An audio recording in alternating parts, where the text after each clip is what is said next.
What's up, everybody? My name is Shannon and I am still waiting for my satyr, and today we are talking about the final book in the Throne of Glass series, Kingdom of Ash by Sarah J Maas. So I do want to say, if you are a fan of this series, I have talked about these books quite a few times. You can find a complete playlist of all of Sarah J Maas's books right up here, although the first three in the series I am going to go back and redo, so just be aware of that. But I am in love with this series. I am in love with Sarah J Maas as a writer, and it is so surreal to me to be reading the final book in the series. Like, the fact that it's over now and that we have this book and we know how everything ends, it's really crazy. And this book is very long. It's almost 1,000 pages, but I really wanted to take my time with this. I really wanted to sit and be with the book. I did this as well with A Court of Mist and Fury because these characters and this world, it feels like home and it feels like family, and I'm so invested in their stories that I just really wanted to take my time. I really wanted to just feel my way through it, and I'm so glad that I did because there is a lot here. A lot of things happen, and honestly, and I'm gonna be like, this is completely my own opinion, I'm sure some people might say differently, but I think that this is like her masterpiece. I think everything that Sarah J Maas has ever written has been leading to this moment. You can tell how much she has grown and changed as a writer. You feel how much our characters have grown and changed. Everything that she has written has led to this point. And honestly, Kingdom of Ash is like a triumph. It is everything that you could ever hope for and ever wish for. And it's amazing. I loved it to pieces. Like, I cried. It was sad. It's a pain train the entire time, but it was unbelievably amazing. One thing about this book is that it is paced really well considering how many characters we have and how long the book is, but I feel like the way that it's structured and the way that we switch between the perspectives, it keeps the pacing from dragging, and it also keeps it from getting too complicated, because within each chapter we're gonna stay on like one storyline, but we might switch between the different people in there. The only thing that gets confusing is that you never know how the timelines match up, but that's intentional because the entire time you're reading this book, you're on edge.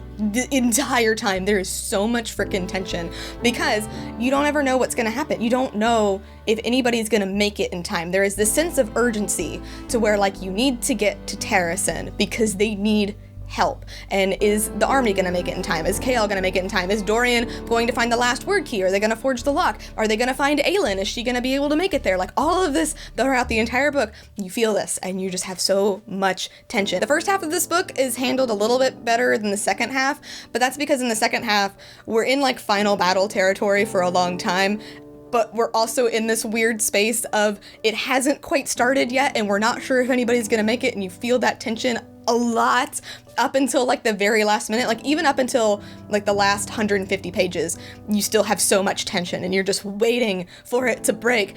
And when it does, oh man, do the feels start flowing. Now, I don't want to spoil anything in this book. I mean, obviously, if you've made it this far in the series, you kind of know where things are going. You probably have your own theories, but I don't want to spoil anything because it is such an amazing experience to read it. But I do want to say that this book and the series in general puts a heavy emphasis on being unbroken and leading with your heart, being unafraid because you know what's going to happen. You've accepted your fate, and yet you are still raging against it because you still want to have the power, and you will remain unbroken. You're not going to let anything stand in your way. Very early on in the series, Nehemia, you guys remember Nehemia, right? She named Aelin Elentia, which is she who will not be broken. And throughout this entire book, we have this message of no matter how dark things get, no matter how hopeless things may seem, these characters remain unbroken. And a lot of stuff happens. There's a lot of trauma that happens. These characters go through a lot. These characters go through a lot of stuff to the point where you're like, they have given enough. Like, make this suffering end. Like, they have given enough. But they remain unbroken. And what's really beautiful is that Aelin, a lot's going on with her right now. She was kidnapped by Maeve. She goes through a lot being kidnapped by Maeve. And she gets to this point where she doesn't want to die, but she also knows that if she's rescued, she's going to die anyway. So she gets into this really dark headspace, and seeing her work through that, and there's this one line that she says in particular that I really love when she's talking to Rowan. And it's on page 425, so it's almost halfway through the book, but it's really interesting, and it's a place that we haven't seen Aelin yet. Like, we kind of see her there, but she goes through a lot of stuff, and we do see her in a different way. Not only does Sarah J Maas allow for us to see her as this human, as this grieving human that's working through her darkness, we also see her as the legend. We also see her as the Firebringer, this legend that people are inspired by, that they put their hope in. She rallies so many people to keep on fighting, and you see how important that is. The fact that she's not in Terrasen weighs on people. The fact that the Firebringer isn't showing her power, it weighs on everybody, and it gets really dark and it gets really hopeless, and it's just so well done. I love this book so much. I want to thank Sarah J Maas for writing this series. She actually thanks the readers in her acknowledgement as well, but I found these when I needed them most. I still need them now because they're all about working through that darkness and coming out the other side, and I'm so unbelievably thankful and grateful that we have them.